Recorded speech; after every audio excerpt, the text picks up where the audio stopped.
오픈에덴이라고 하는 RWA 플랫폼이 있는데요. 이 플랫폼이 솔라나 기반으로 해서 CUSDO라고 하는 래핑된 달러 스테이블 코인을 출시한다고 합니다. 요 부분 여러분들과 함께 한번 알아보려고 하는데, 요게 이제 독특한 게 뭐냐면, 솔라나 같은 경우에 사실 지금 RWA 시장에서 또 좋은 활약을 하고 있어요. 대략 시장 점유율 4% 정도를 가지고 있습니다. 물론 이제 이더리움 같은 경우에 거의 뭐 60% 가까운 거기 때문에 비교는 되지 않지만, 중요한 거는 2025년도 성장률은 오히려 솔라나가 2배 더 많았어요. 이게 엄청나게 많이 커진 겁니다. 솔라나 입장에서는. 요 CUS도는 뭐냐면, 원래 US도라고 하는 지니어스법, 미국의 지니어스법, 그 달러 스테이블 코인의 규제 법안이죠. 거기에 완전히 적합한 그 달러 스테이블 코인인데, 이거를 솔라나 블록체인에서도 사용될 수 있게 래핑을 한 거예요. 그래서 CUSDO인데 오픈에덴에서 만든 건데, 이제 이것의 재미난 점은 국채를 기반으로 하는데, 요 국채 수익을 줍니다. 그래서 예를 들면 사용자가 솔라나의 여러 가지 탈중앙화 거래소나 이런 것들이 있잖아요. 디파이 기능들이 있지 않습니까? 탈중앙화 금융. 그러면 CUSDO를 예치를 하면 프로토콜 보상도 받을 뿐만 아니라 미 국채 그 수익을 그대로 받게 돼요. 아주 수익성이 좋은 그런 달러 스테이블 코인이다라고 할 수 있는 거고, 그랬을 때 솔라나 같은 경우에 사실은 솔라나가 지금 현재 달러 스테이블 코인 예치시킨 그 규모가 21조 정도 되거든요. 21조. 그런데 대부분이 무수익 자산이에요. 수익이 나지 않는 자산입니다. 이제 그러다 보니까 사실은 개인은 몰라도 기관이나 이런 쪽 기업한테는 별로 재미가 없는 그런 포트폴리오죠. 그랬을 때 이 CUSDO가 이 무수익 자산이 대부분인 솔라나의 달러 스테이블 코인 자산 이 구성에 좀 더 다양성을 주는 거죠. 즉 수익이 가능한 그런 달러 스테이블 코인의 포트폴리오까지도 솔라나 블록체인이 가지게 됨을 통해서 향후에 기관이나, 왜냐면 여러분들 아시겠지만 기관이나 기업은 뭐 이런 곳에 예치를 안 하더라도 은행이나 이런 데 예치를 하면 미국 기준으로 한 1, 2% 이렇게 이자를 받거든요. 근데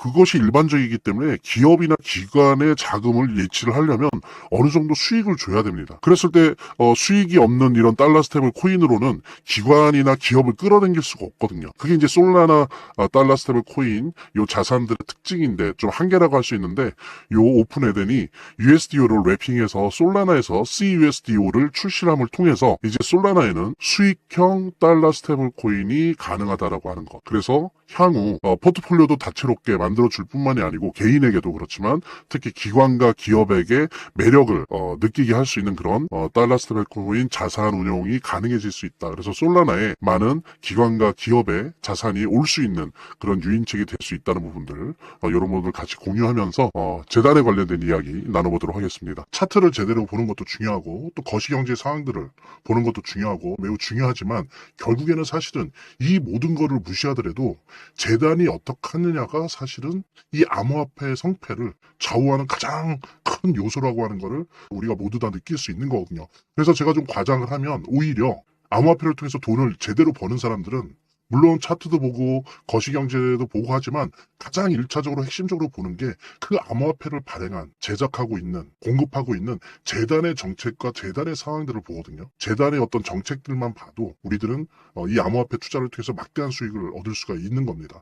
특히 그중에서 우리가 많이 보려고 노력하는 것들은 락업에 관련된 것들이에요. 그리고 락업의 해제에 관련된 것들이에요. 재단이 얼마나 우리가 암호화폐 투자를 함에 있어서 중요한 요소인지를 깨닫고, 그 다음에 특히 만약에 우리가 암호화폐를 투자함에 있어서 재단에 무엇을 봐야 되는지 함께 공유하는 그런 시간을 짤막하게 좀 갖도록 하겠습니다. 그래서 제가 여러분들이 최대한 쉽게 이해할 수 있도록 일단 락업 해제에 대해서 먼저 설명을 좀 드려볼 건데요.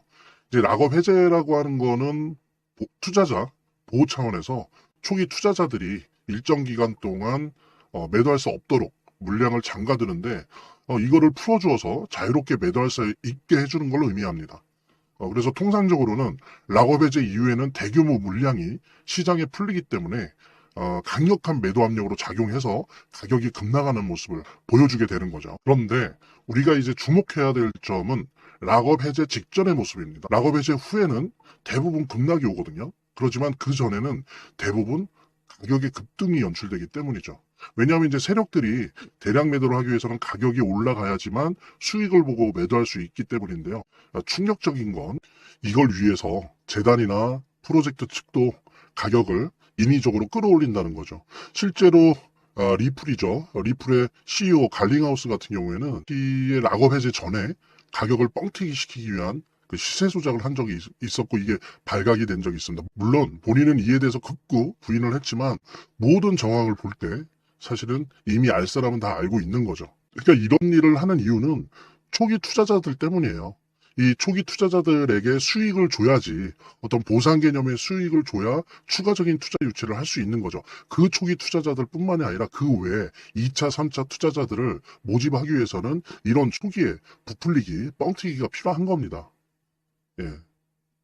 그래서 락업 해제 전에 락업 일정에 맞춰서 매수 타점을 잡아내는 것이 매우 중요하게 대두되는 겁니다. 이 락업 해제 후에는 급등 후 급락 패턴이 옵니다.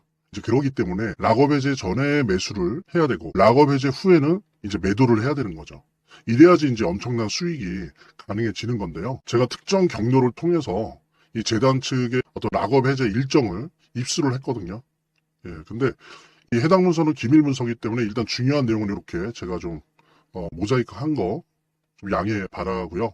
그러니까 이 문서에는 이제 재단 측의 락업 일정부터 물량, 목표가까지 모든 것이 나와 있습니다. 그래서 해당 일정에 맞춰서 상반기, 하반기 이렇게 나뉘어져 있는데 해당 일정에 맞춰서 세력들은 가격을 끌어올리고 그 다음에 이제 매도를 하겠죠. 그래서 우리도 이 일정에 맞춰서 정확하게 매수 매도 타점을 잡아 나가면 엄청난 고수익을, 대박을 노려볼 수가 있게 되는 겁니다. 그래서 여기 나와 있는 제 개인 번호 010-2592-6921로 010-2592-6921로 수익 두 글자만 남겨놓으시면 제가 확인되는 대로 이 모자이크 없는 아까 보셨던 그 문서 원본이랑 그 다음에 이제 언제 어디서 얼마에 매수해야 되는지 그 시그널이 담겨 있는 문서를 직접 핸드폰으로 PDF 형태로 전달해 드리도록 하겠습니다. 그러니까 당연히 무료고요.